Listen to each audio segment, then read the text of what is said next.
Regresamos, estamos aquí atando cabos, está con nosotros Santiago Taboada. Santiago, gracias por estar aquí con nosotros. Ya ayer dijiste todo lo que tenías que decir del debate, que te sentiste muy bien, te estuvimos escuchando, pero se empiezan a definir algunas cosas. Déjame hacer rápido sobre algunas preguntas. Seguridad, dices pues que le vas a preguntar, le vas a pedir apoyo a la Embajada de Estados Unidos y de otros países para capacitar elementos policíacos. ¿De plano? Y al Observatorio Nacional Ciudadano. Mira, yo qué hice con el Observatorio Nacional que preside Francisco Rivas. Cuando llegué le dije, necesitamos darles más herramientas, darles mejores condiciones a los policías, y es a través precisamente de su organización, del observatorio, como logré que la embajada pudiera ayudarnos a la capacitación de diferentes elementos. O sea, ¿tú crees que quien puede capacitar a los policías de la Ciudad de México debe ser la embajada de Estados Unidos? No, yo creo que complementar, Denise. La Universidad del Policía existe.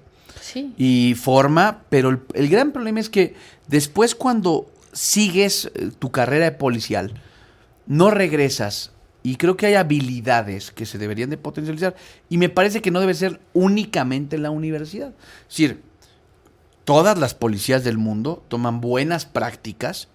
Yo inclusive te platico mi historia, no es que no se hubieran formado en la universidad de la policía, lo que hicieron tomaron talleres complementarios, y un ejemplo es ese. Me parece que nunca sobra una capacitación. Ok. A ver, tema de movilidad, me llamó la atención, decías, no se ha hecho nada por la movilidad en la Ciudad de México, hay que apostarle todo al metro. Primero, ¿no se hizo nada por la movilidad? O sea, por ejemplo, los cablebuses, ¿no te parecieron buena idea? Sí, inclusive yo he planteado 3 que tienen que ver con la parte alta, pero regreso a lo mismo. Vamos a poner el cablebús de Iztapalapa, en donde prácticamente llega al CETRAN. ¿Hay dos verdes? Claro. No, ese es el de GAM. Pero bueno, no importa dónde. El problema es que llegan a un punto. Llegan a un punto y entonces llegan al metro. El metro es el transporte público que más mueve gente todos los días. Pero es el más caro. Pero es aparte el que tiene menos recursos. Es decir, en términos de lo que mueve, en términos del presupuesto que le han venido quitando, es el gran problema de la ciudad. Todos los días está teniendo un problema de mantenimiento. Pero a ver, sí, no lo digo yo, están los técnicos. No, lo dijo el ingeniero Slim. Dices nuevas líneas y todos los especialistas a los que he consultado sobre movilidad me dicen, el metro es muy rígido, la población se mueve, hay que tener sistemas más dinámicos, donde si de repente, en vez de que te venga la gente del oriente, empieza a venirte del poniente, pues tú redistribuyas. Pero entonces, te pongo un ejemplo. Yo he hablado de ampliación. Vamos a poner un ejemplo, línea 12. Mixcoac Observatorio, no han acabado ese tramo. Ese tramo era un tramo original. Sí. No estoy hablando de nuevas líneas, estoy hablando de ampliarlo. Y estoy hablando de otra cosa, Denise. Del mantenimiento que tiene que ver en todas las líneas, en todas las estaciones. Y, por ejemplo, ponía yo el ejemplo de la línea 2. El trazo del tren ligero ya está hecho. Lo único que hay que hacer es cambiar vías, cambiar vagones, y puedes tener una continuación de metro de Tasqueña a Xochimilco. Yo dije que la primera etapa la voy a llevar para el Mundial. La primera etapa la vamos a llevar a Estadio Azteca. Precisamente para mí es uno de los eventos más importantes, de que en términos de infraestructura no está lista la ciudad. Entonces, bueno, movilidad, apostarle al metro, sí. No es que estés en contra de los cablebuses, que sí se hicieron. Luego, en el tema de turismo, me dijiste ayer, el domingo, dijiste que la ciudad desperdició, y yo siento que nunca ha tenido más turistas. Tú dices que no que no se invirtió en la promoción de turistas. Me gustaría entender, hablabas del Mexican Moment o de la ciudad, no. de la ciudad. Ese fue, ella dijo el Chilango Moment, ¿no? Pero bueno, sí. A ver, es que a lo mejor lo que llegó a la Ciudad de México tiene que ver con después de COVID. Bueno, durante la pandemia. Llega una población importante de muchos de ellos de Estados Unidos por el home office, por un cambio en la dinámica laboral. No porque nosotros hayamos ido a buscar ese tema. Yo hablaba de que el Fondo de Promoción Turística de la ciudad, el que sirve para promocionar a la ciudad en el mundo, se quitó. Claro, se lo quitaron. Ahora, ¿sientes que la ciudad no progresó en materia de turismo? Yo creo que esa es una respuesta que escuché. Que recogí del sector turístico de la ciudad. Es decir, hay un déficit de llaves en la ciudad. Te lo dice el sector turismo. 2, la ciudad perdió competitividad. Cuando hacen este cambio vamos a decirlo, del aeropuerto al AIFA, ¿no? La ciudad perdió competitividad porque realmente el traslado de Texcoco hacia la Ciudad de México era muy rápido. Hoy en día, lo que me están planteando es, no sé cuál vaya a ser el destino del AIFA. Lo que hay que hacer es conectarlos. Tienes 3 aeropuertos en la zona metropolitana. Toluca, Ciudad de México. Eso es para el futuro, digamos, para garantizar la llegada de gente a México. A la Ciudad de México. Sí, ¿no? A la Ciudad de México.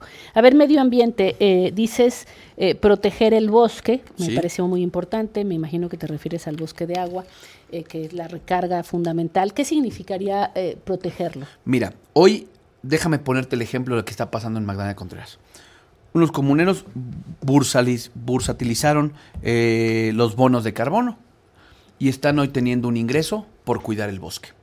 Están llevando a cabo una actividad económica relacionada con el cuidado medioambiental. Nosotros necesitamos hacer muchas más de esas prácticas porque el tema del agua es que obviamente hay más invasión, hay más hectáreas que se están invadiendo y entonces estamos teniendo un problema de recarga. Y la tala. La tala y la invasión. O sea, hay hectáreas que se han venido perdiendo en la ciudad. Entonces lo que estamos buscando es, estas actividades tienen que ver también con actividades económicas. Si tú les generas actividades económicas paralelas, podemos buscar un ecosistema mucho más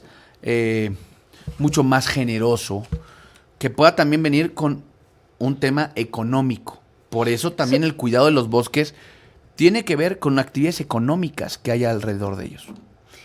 Que sería pagarles por cuidarlo, entre otras cosas. Por supuesto. A ver, dime sobre el tema de... y que me pareció importante. Dices, no hay captación de agua. Se hizo ese proyecto que aquí platicamos con Enrique Lobnitz de captación de agua en Iztapalapa. ¿No te pareció bueno? Cosecha de agua de lluvia, 2.500 litros. Primera lluvia, rebasado el rotoplas de 2.500 litros. Yo lo que he planteado es, la captación de agua de lluvia es una política... ¿A dónde la mandarías? Porque es interesante. Dijiste una gran captación de agua en la ciudad. ¿A dónde la guardamos? Es los centros de almacenamiento, te voy a poner mi ejemplo. Yo lo conecté a la red. Yo la captación de agua de lluvia que tuve, yo tenía dos maneras. Ajá. Bueno, hay un proceso químico, es decir, la captas, la almacenas, después pasa a un tanque que hace un proceso químico y después tienes dos maneras. O la vacías en una pipa de agua o la regresas a la red, que me parece que a mí que el círculo virtuoso sería regresarla a la red.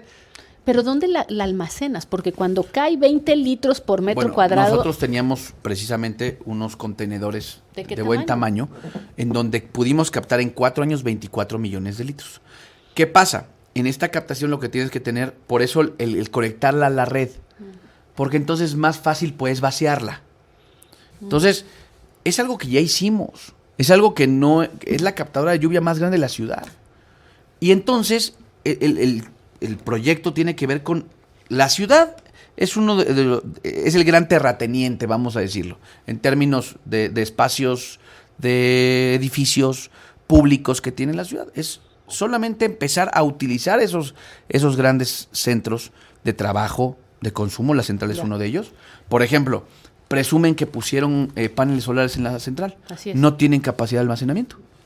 Lo único que hace, o sea, el chiste de los paneles solares... Bueno, es que es bien difícil lo del almacenamiento de la energía. Normalmente te agregas a la red, como tú lo estás proponiendo con el agua. Pero el tema de la energía, la ventaja que tienes es que después puedes comercializar. A CFE le puedes vender energía y entonces tienes un autogenerado. Bueno, última pregunta. Sí. Corrupción inmobiliaria. Obviamente, como todo el mundo, estás en contra de la corrupción y sin embargo, pues sí traes cargando esto. El día del debate te preguntan corrupción inmobiliaria y particularmente lo ocurrido en la Benito Juárez, que es incontestable. Ahí ocurrió corrupción inmobiliaria y tú, pues en realidad sacaste la foto en donde apareces tomando posesión como jefe de gobierno. ¿Por qué no entrarle al tema? Por supuesto. Deslíndate. No, pero, a ver, yo lo he dicho, pero Denise, hubo corrupción. Pero yo te voy a decir algo, No hay manera, Denise, que ninguno de estos tramos de responsabilidad no haya tenido nada que ver ni un gobierno ni un DRO. Yo he dicho a mí, y por eso te digo contundente, Denise, a mí no me han podido demostrar absolutamente nada. Y yo te voy a decir es un equipo de gobierno que ha estado ahí en mucho tiempo, nada más es... ¿Qué haces respecto a ese grupo de panistas que están claramente vinculados a eso? Yo he dicho, Denise, de manera contundente, que quien tenga una responsabilidad que tenga que asumirla. pero yo no voy a asumir ninguna responsabilidad que no tenga que ver con mi gobierno. Y absolutamente todos los señalamientos te lo puedo decir, y si un día me das más tiempo, te voy a traer toda la documentación que en su momento quisieron acreditarme y no pudieron absolutamente. El primero que cerró la ventanilla única fui yo. Entonces, y yo te voy a decir una cosa, yo estoy tranquilo y se los he dicho. No hay manera que en esta ciudad se mueva un ladrillo sin que el gobierno de la ciudad no lo apruebe. Esa es la parte que le toca. Ahora, en la delegación simplemente hubo corrupción. ¿Lo aceptas? Yo lo que te quiero decir es que en mi administración... No, espérame. Okay. Yo puedo hablar por mí. Y yo voy a hablar por mí. Y voy a defender mi administración. Y lo que haya estado mal, ahí te lo quiero decir, que se paguen las consecuencias. Ahí estoy completamente de acuerdo contigo. Listo. Y con claridad de que ese tema lo vamos a arreglar como, en lugar de seguir creando ventanillas... Una sola ventanilla en esta ciudad para que quien quiera y tenga esa documentación, esos permisos, lo pueda hacer en un solo lugar, en lugar de tantos recovecos que, por supuesto, abren puertas a la corrupción. Te agradezco muchísimo. Gracias mi querida Denise. Gracias. Nosotros vamos a